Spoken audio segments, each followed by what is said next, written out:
بسم اللہ الرحمن الرحیم۔ روح کی بیماریاں اور ان کا علاج۔ مقدمہ۔ نحمده ونصلي على رسوله الكريم اما بعد فاعوذ بالله من الشیطان الرجیم۔ فقال الله تعالى افمن زين له سوء عمله فرآه حسنا۔ یہ آیت دلالت کرتی ہے عشق مجازی اور بدنگاہی جیسے افعال کی برائی اور قباحت پر، جن کو شعرائے عشق مجاز اور ان کے گمراہ متبعین اور جاہل صوفیوں نے بوجہ حسن پرستی اور شہوت پرستی جائز ہی نہیں بلکہ مستحسن، اور بعض نے تو اس فعل حرام کو کار ثواب اور وسیلہ عشق حقیقی قرار دے کر اس حرام اور باطل کے زہر کو شہد میں ملا کر اپنے مریدوں اور شاگردوں کو فسق و فجور میں مبتلا کر دیا۔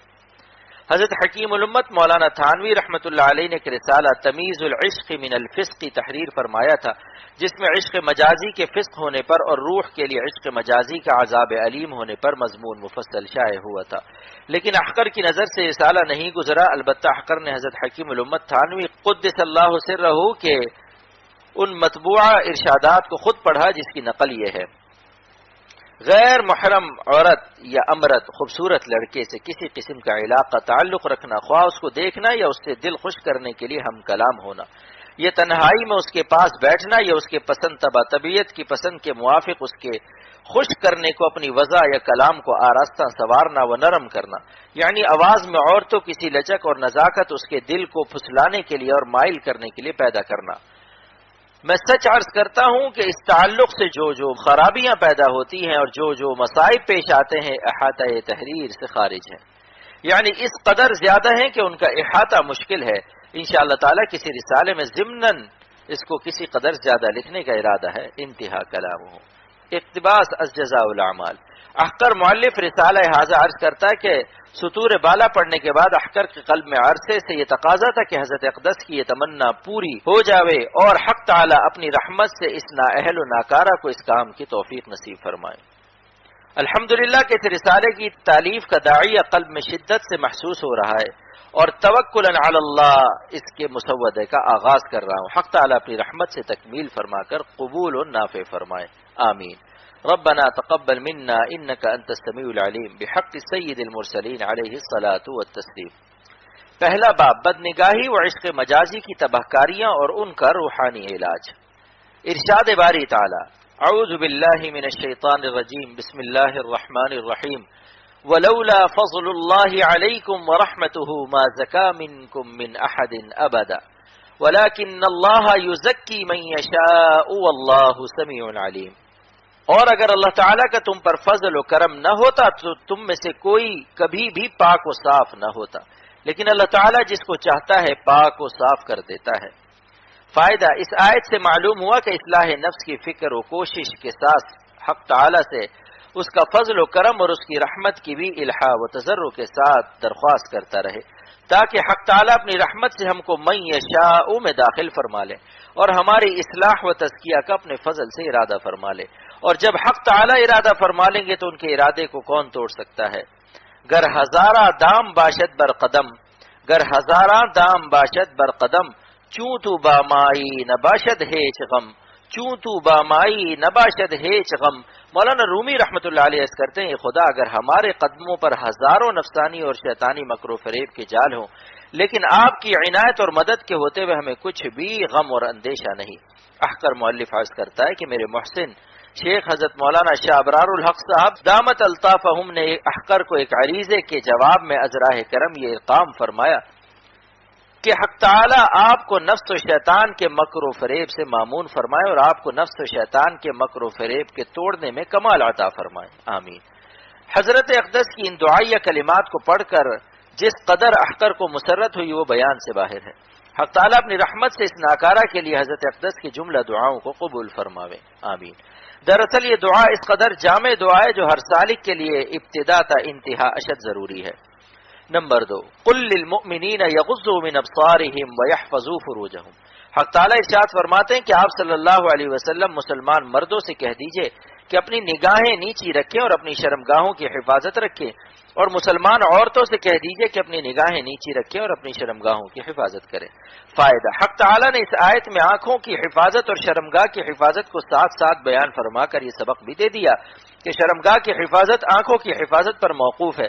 جس نے آنکھوں کی حفاظت کا اہتمام نہ کیا اس کی شرمگاہ کی حفاظت خطرے میں ہے۔ نمبر 3، وَلَا تَقْرَبُوا الزِّنَا إِنَّهُ كَانَ فَاحِشَةً وَسَاءَ سَبِيلًا، اور زنا کے پاس بھی مت پھٹکو، بلا شبہ وہ بڑی بے حیائی کی بات ہے اور بری راہ ہے۔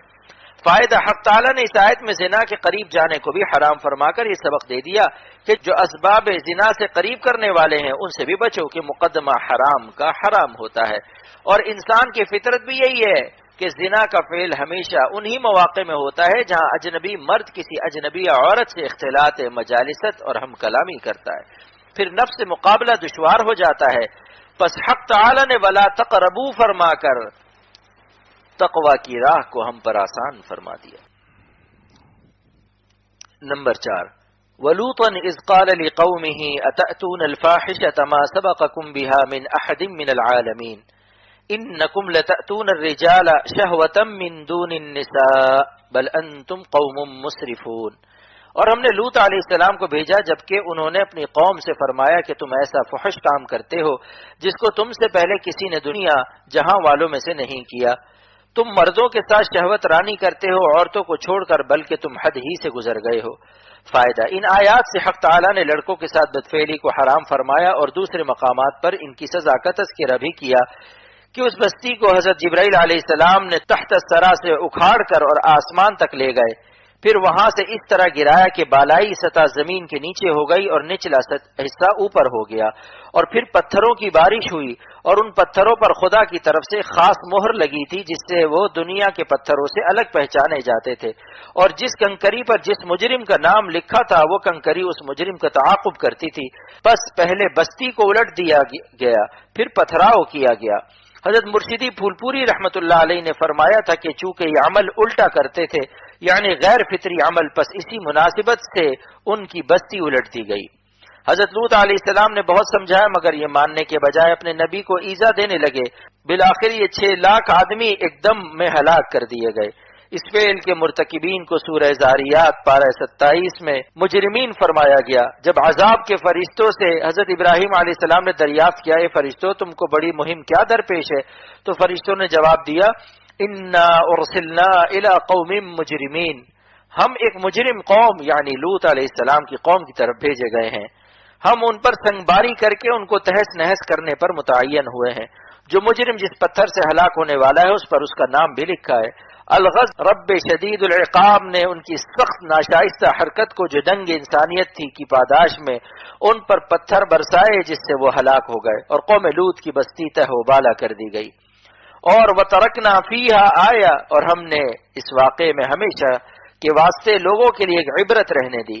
چنانچہ اس سرزمین میں دفعتاً ایک بحیرہ نمودار ہو گیا جو اسی ہولناک حادثے کی یادگار اور بحیرہ لوط کے نام سے اب تک مشہور ہے، اور اس بحیرہ کا پانی اس قدر تلخ اور بدبودار ہے کہ ذی روح اس کو استعمال نہیں کر سکتا اور اس کے کنارے کوئی درخت بھی نہیں اگتا۔ از تفسیر بیان القرآن و دیگر تفاسیر۔ نمبر 5، وَلَا يَضْرِبْنَ بِأَرْجُلِهِنَّ لِيُعْلَمَ مَا يُخْفِينَ مِنْ زِينَتِهِنَّ، عورتوں پر لازم ہے کہ اپنے پاؤں اتنی زور سے نہ رکھیں جس سے زیور کی آواز نکلے اور مخفی زینت مردوں پر ظاہر ہو۔ اس آیت سے قبل عورتوں کو مواضع زینت سر اور سینہ وغیرہ کو چھپانا واجب فرما کر اس آیت میں حق تعالیٰ نے مزید احتیاط کا حکم ارشاد فرمایا کہ بہت سے فقہا نے اسی سبب سے عورتوں کی آواز کو سطر میں داخل کیا ہے، بالخصوص جبکہ فتنے کا اندیشہ ہو تو بالکل ممنوع ہے۔ اسی طرح خوشبو لگا کر یہ مزین برقع پہن کر نکلنا بھی ممنوع ہے۔ نمبر 6، یا نساء النبی لستن کاحد من النساء ان اتقیتن فلا تخضعن بالقول فیطمع الذی فی قلبه مرض وقلن قولا معروفا۔ اے نبی کی بیویوں تم معمولی عورتوں کی طرح نہیں ہو، اگر تم تقوی اختیار کرو تو تم نامحرم مرد سے بولنے میں جبکہ بضرورت بولنا پڑے نزاکت سے مت کرو، اس سے ایسے شخص کو طبعاً خیال فاسد پیدا ہونے لگتا ہے جس کے قلب میں خرابی ہے، اور قاعدہ عفت کے موافق بات کہو، یعنی صرف نسبت بلا تقوی ہیچ، اور تقوی کا تقاضا یہ ہے کہ جیسے عورتوں کے کلام کا فطری انداز ہوتا ہے کہ کلام میں نرمی ہوتی ہے، تم سادہ مزاجی سے اس انداز کو مت استعمال کرو، بلکہ ایسے موقع پر تکلف اور اہتمام سے اس فطری انداز کو بدل کر گفتگو کرو، یعنی ایسے انداز سے جس میں خشکی اور روکھا پن ہو کہ یہ طرز عفت کا محافظ ہے۔ فائدہ ان آیات سے حسب ذیل سبق ملتا ہے۔ نمبر 1، عورتوں کو بوقت شدید ضرورت اگر غیر محرم مرد سے بات کرنی ہو تو پردے کے باوجود آواز کو بھی نرم نہ ہونے دیں، تکلف اور اہتمام سے آواز کو سخت کریں جس میں لچک اور نزاکت کی ذرا بھی آمیزش نہ ہو۔ نمبر 2، جب عورتوں کے لیے حکم ہے تو مردوں کو غیر محرم عورتوں سے نزاکت والی آواز سے بولنا کب جائز ہوگا؟ لہٰذا بوقت ضرورت غیر محرم عورتوں سے بات کرتے وقت اپنی آواز کو سخت رکھنا چاہیے۔ نمبر 3، جس شخص کو عورتوں کی آواز کی نرمی اور نزاکت سے خیالات فاسدہ پیدا ہوں یا عورتوں کی طرف میلان پیدا ہو تو قرآن نے استماع و کشش، میلان و رغبت کو قلب کی بیماری قرار دیا ہے۔ اس سے دور حاضر کے ان دوستوں کو سبق حاصل کرنا چاہیے جو ٹیلی فون ایکسچینج پر عورتوں کو محض اس وجہ سے ملازم رکھتے ہیں کہ ان کی آواز سے کانوں کو لطف ملتا ہے اور مردوں کی آواز سے سما خراشی ہوتی ہے۔ تنبیہ خوب یاد رکھنا چاہیے، بالخصوص سالکان طریق اور عاشقین حق کو، کہ حد نفس کا نقطہ آغاز حق تعالی سے بعد و فراق کا نقطہ آغاز ہوتا ہے، لہذا اس دشمن ایمان و دین یعنی نفس کو خوش کرنے سے ہوشیار رہیں۔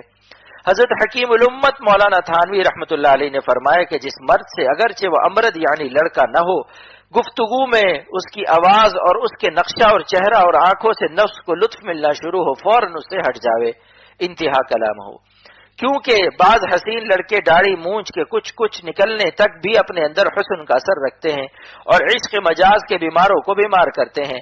پس نفس کے بیمار کو حسن رفتہ کے آثار تک دیکھنے سے احتیاط چاہیے، جس کا خلاصہ یہ کہ نفس کو جس سے بھی مزہ ملے اس سے فوراً الگ ہو جاوے، کیونکہ نفس کو ذرا بھی مزہ ملنا خطرے سے خالی نہیں۔ دشمن کو تھوڑا خوش دیکھنا بھی گوارا نہ کرنا چاہیے، کیونکہ تھوڑی خوشی سے بھی نفس کو طاقت آ جاتی ہے اور پھر وہ کسی بڑی معصیت میں کھینچ لے جاوے گا۔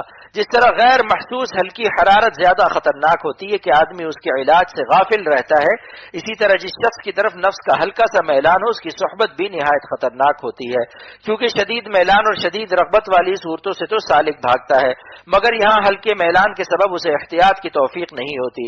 اس طرح ہلکے ہلکے زہر کو شیطان اس کی روح میں اتارتا رہتا ہے، یہاں تک کہ نفس قوی ہو کر سالک کو بڑے بڑے گناہوں کی طرف نہایت آسانی سے کھینچ لے جاتا ہے۔ گوشہ چشم سے بھی ان کو نہ دیکھا کرنا، گوشہ چشم سے بھی ان کو نہ دیکھا کرنا، نفس کا اژدہا دلا دیکھ ابھی مرا نہیں، نفس کا اژدہا دلا دیکھ ابھی مرا نہیں، غافل ادھر ہوا نہیں اس نے ادھر ڈسا نہیں، غافل ادھر ہوا نہیں اس نے ادھر ڈسا نہیں، بھروسہ کچھ نہیں اس نفس امارہ کا اے زاہد، بھروسہ کچھ نہیں اس نفس امارہ کا اے زاہد، فرشتہ بھی یہ ہو جاوے تو اس سے بدگما رہنا، فرشتہ بھی یہ ہو جاوے تو اس سے بدگما رہنا۔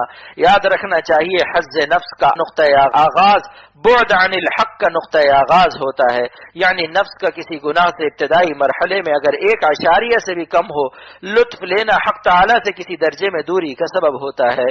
حضرات مشائخ کرام کا ارشاد، سالک کے لیے عورتوں اور لڑکوں سے اختلاط میل جول نہایت زہر قاتل ہے، کیونکہ ذکر کی برکت سے اس کا دل نرم ہو جاتا ہے اور طبیعت میں لطافت بھی بڑھ جاتی ہے، پس انہیں حسن کا ادراک اور احساس زیادہ ہوتا ہے۔ اس لیے اکثر شیطان جب گمراہی کے ہر راستے سے مایوس ہو جاتا ہے تو صوفیوں کو حسین لڑکوں اور عورتوں کے چکر میں لانے کی کوشش کرتا ہے۔ اس لیے سالکین کو لڑکوں اور عورتوں سے بہت ہی احتیاط اور بہت ہی دوری کا اہتمام رکھنا چاہیے، اور اگر لڑکوں کی طرف یا عورتوں کی طرف بدنگاہی یا میلان شدید محسوس ہو فوراً مرشد سے رجوع کریں۔ حکایت، ایک بار حضرت موسیٰ علیہ السلام نے عرض کیا، خدا تجھ سے ملاقات کی کیا صورت ہے؟ ارشاد ہوا، دع نفسک وتعال، اپنے نفس کو چھوڑ اور آجا، تو خود حجاب خودی حافظ ازمیہ برخیز، تو خود حجاب خودی حافظ ازمیہ برخیز، اے حافظ تو خود ہی حجاب ہے، تو ہی درمیان سے اٹھ جا۔ نمبر 7، یعلم خائنۃ الاعین وما تخفی الصدور، اور حق تعالیٰ جانتے کہ آنکھوں کی چوریوں کو اور ان کو بھی جو سینوں میں پوشیدہ ہے۔ فائدہ اس آیت سے سبق ملتا ہے کہ بدنگاہی کرتے وقت یا دل میں گناہوں کے تصورات اور خیالات سے پوشیدہ لطف لیتے وقت یہ دھیان بھی ہونا چاہیے کہ حق تعالیٰ ہماری ان بےہودہ اور ذلیل حرکتوں سے آگاہ ہے۔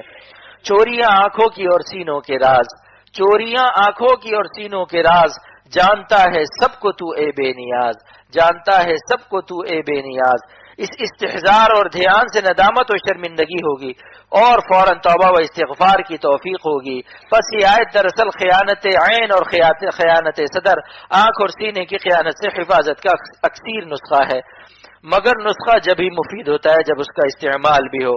پس اس مضمون کا مراقبہ اور دھیان دل میں بار بار جمانا چاہیے کہ حق تعالی ہم کو دیکھ رہے ہیں اور ہماری بدنگاہی کی اس ذلیل حرکت سے آگاہ ہیں، اور اسی طرح دل میں جو بےہودہ شہوت کے خیالات سے اور حسینوں کے تصورات سے خیالی پلاؤ کا حرام لطف لیا جا رہا ہے، اس سے بھی حق تعالی مطلع اور آگاہ ہے۔ اور پھر حق تعالی کے غضب، قدرت، قہر و انتقام کو سوچا جاوے۔ انشاءاللہ تعالی اس استحضار کی مشق سے اور ہمت و دعا سے دونوں خیانتوں کا ترک آسان ہو جاتا ہے۔ حضرت حکیم الامت مولانا تھانوی رحمۃ اللہ علیہ فرماتے ہیں کہ صرف مراقبہ، ذکر اور وظیفوں سے بیماری نہیں جاتی، یہ چیزیں تو معین ہیں، اصل کام ہمت اور ارادے سے ہوتا ہے، اور یہ دونوں چیزیں دعا سے حاصل ہوتی ہیں۔ حکایت، ایک طالب علم نے حضرت اقدس حکیم الامت مولانا تھانوی رحمۃ اللہ علیہ کو لکھا کہ میں حسن سے بے حد متاثر ہوتا ہوں اور ایسا معلوم ہوتا ہے کہ میں مجبور ہوں اور مجھے حسینوں سے نگاہ بچانے کی طاقت نہیں۔ حضرت نے ارشاد فرمایا کہ یہ فلسفے کا قاعدہ مسلمہ ہے کہ قدرت ضدین سے متعلق ہوتی ہے، پس حسینوں کو دیکھنے کی آپ کو طاقت ہے تو لا محالہ آپ کو نہ دیکھنے کی بھی طاقت حاصل ہے، یعنی جس فعل کو آدمی کر سکتا ہے اس فعل کو نہ کرنے کی بھی قدرت رکھتا ہو، یہ عقلی مسلمات سے ہے۔ نمبر 8، ان السمع والبصر والفؤاد كل اولئک کان عنہ مسئولا۔ حق تعالی ارشاد فرماتے کہ بے شک کان، آنکھ اور دل ہر ایک شخص سے ان کے افعال کے بارے میں پوچھ گچھ ہوگی۔ نمبر 9، ان ربک لبالمرصاد، بے شک آپ کا رب نافرمانوں کی گھات میں ہے۔